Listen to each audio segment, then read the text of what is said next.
अस्सलामुअलैकुम। डॉक्टर मोहम्मद फ़रहान महमूद चौधरी आपकी हाज़िर खिदमत है।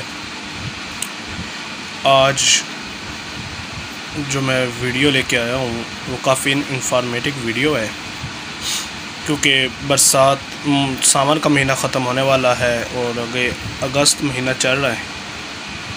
तो सितंबर, अक्टूबर, इन 2 महीनों में जानवरों को, खुर वाले जानवरों को बीमारी आ जाती है।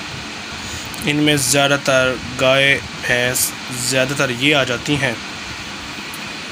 तो वीडियो की तरफ जाने से पहले मेरी रिक्वेस्ट है कि अगर आपने मेरे चैनल को सब्सक्राइब नहीं किया तो आप सब्सक्राइब कर लें, ताकि आपको हर किस्म की मेरी वीडियो मिले। मेरे दोस्तों, मेरे इस चैनल पे, फ़रहान महमूद चौधरी चैनल पे, आपको फसलों के मुतल्लिक, खादों की सब्सिडी के मुतल्लिक और असील मुर्ग के मुतल्लिक और दूसरे जानवरों की तमाम बीमारियों के मुतल्लिक हर किस्म की मालूमात फ़राहम की जाएगी। इसलिए आपसे गुजारिश है कि मेरे चैनल को सब्सक्राइब करें और बेल आइकन को प्रेस करना ना भूलिएगा। तो चलते हैं वीडियो की तरफ। आज मैं जिस बीमारी का जिक्र करने जा रहा हूँ वो है FMD, फुट माउथ डिज़ीज़। सावन के महीने के बाद बड़ी आम पाई जाने वाली बीमारी है। छोटा जानवर इस बीमारी में सहायता नहीं कर सकता, मर जाता है। बड़ा जानवर जिसकी इम्यूनिटी थोड़ी सी अच्छी हो वो इसमें काफ़ी कामयाब रहता है। FMD जो है ये जानवर को ज़्यादातर गीली जगह पर खड़े करने की वजह से होता है, क्योंकि सावन है, सावन में बारिशें हो रही हैं बहुत ज़्यादा। जानवर को गीली जगह पर बार बार वहीं खड़ा रखने की वजह से उनके खुरों के दरमियान छाले बन जाते हैं, ज़ख़म बन जाता है। तो उसके साथ साथ उसके हवाना, जिसे अडर कहते हैं, वहाँ भी छाले बन जाएंगे। जानवर को 105, 106 बुखार हो जाएगा और बुखार की वजह से ज़ुबान पर छाले बनना शुरू हो जाएंगे। मसूड़े और मुंह के आल्स गाल्स जो है ये सारी ज़ख्मी हो जाएंगी। जानवर खाना पीना छोड़ देगा और जानवर बैठ जाएगा। बैठ इसलिए जाएगा कि खुद पाँव से नहीं चल सकेगा, ना खा सकेगा। इस सूरत में कोशिश करें कि जानवर का स्टमक खाली ना रहे, उसे एक मोटी रोटी देते रहें ताकि मसला ना बने, उसका मैदा खाली ना हो। इसकी सबसे बड़ी निशानी के टेम्परेचर का हाई हो जाना, हवाने और मुंह में छाले का बन जाना और मुंह से तारदार लवाब।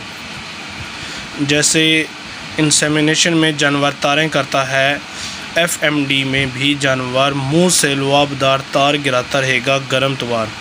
मसूड़े फूल जाएंगे, उसका खाना पीना मुकम्मल छोड़ देगा। और सब अगर वो हामला है तो वो अबॉर्शन कर देगा, मिसकैरेज हो जाएगा उसका। उसके बाद सबसे पहले आपने क्या करना है, 5% फटकड़ी का सलूशन बना लें, या फिर KMNO4 10% ये ले लें। इससे जानवर का मुंह अच्छी तरह वाश करें। वाश करने के लिए आप शावर भी ले सकते हैं, जैसा ये शावर है, और आप वैसे भी जिससे नल्ला जानवरों को दवाई पिलाई जाती है उसके साथ भी कर सकते हैं। 50 cc सिरिंज भी ले सकते हैं, ये एंटीसेप्टिक के तौर पर काम करेगा। उसके बाद मुंह के अंदर ग्लिसरीन या बोरिक एसिड लगा दें।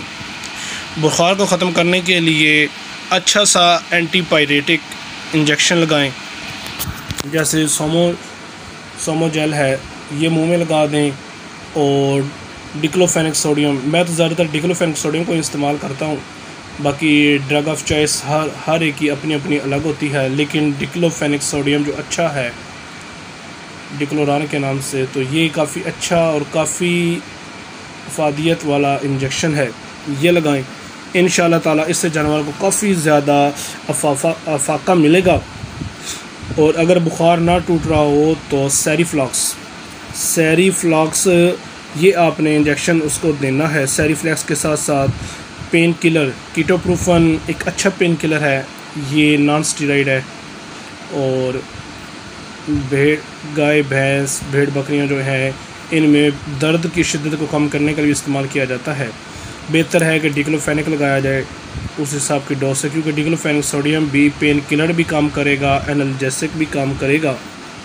और ये कर लें। उसके साथ साथ अगर आपने देसी टोटका करना है तो कीकर की छाल, जिसकी मसवाक बनाई जाती है, देसी कीकर, इसकी छाल को 2 किलो पानी में अच्छा सा उबाल लें। जब वो पानी आधा किलो रह जाए उससे इसके मुंह को वॉश करें, गरारे कराएं, तो इंशाअल्लाह ताला इससे भी उसके ज़ख्मों को काफ़ी ज़्यादा आराम मिलेगा। क्योंकि मुंह के ज़ख्म ठीक हो गए तो 50% जानवर आपका रिकवरी की तरफ आ जाता है। और उसके बाद आगे खुर वाले ज़ख्म, उन पर नीला थोथा मिक्स किया हुआ पानी या सलोशन वो बना कर ज़ख्मों पे लगाएं। मैगसिल्फ एक इंसेक्टिसाइड मेडिसन है, उनके खुरों पर यह लगाएं ताकि खुर ज़ख़म की वजह से कीड़े का अटैक ना हो। ज़ख्मों को कीड़ों से वो बचाने के लिए या तो उसमें फरनैल लगाई जाए या फिर आयोमिक इंजेक्शन सब कंटिन्यूस वो लगा दिया जाए। इंशाल्लाह इससे भी अच्छा आपको रिज़ल्ट मिलेगा। अगर आपने नीला थोथा करना है तो 2 ग्राम नीला थोथा 100 मिलीलीटर पानी में मिक्स करके उनके पैरों के ऊपर अच्छी तरह सलूशन करें, वो भी हो जाएगा। और उसके बाद हर रोज़ सुबह दोपहर शाम 1 ग्राम पोटाशियम पर मैग्नेट का सॉल्यूशन बनाकर उसके मुंह और उसके पाँव जहाँ जहाँ उसके ज़ख़म है उनको वॉश करें, इंशाल्लाह ताला हो जाएगा। एक बात याद रखिएगा कि FMD वायरल डिज़ीज़ है, अपीथो वायरस, ये जानवरों में मुख्तलिफ़ किस्म की बीमारियां पैदा करता है। इसकी 5 से 6 सेरोटाइप्स हैं जो पाकिस्तान में पाई जाती हैं। FMD में जो वायरस पाया जाता है वो है अपीथो वायरस।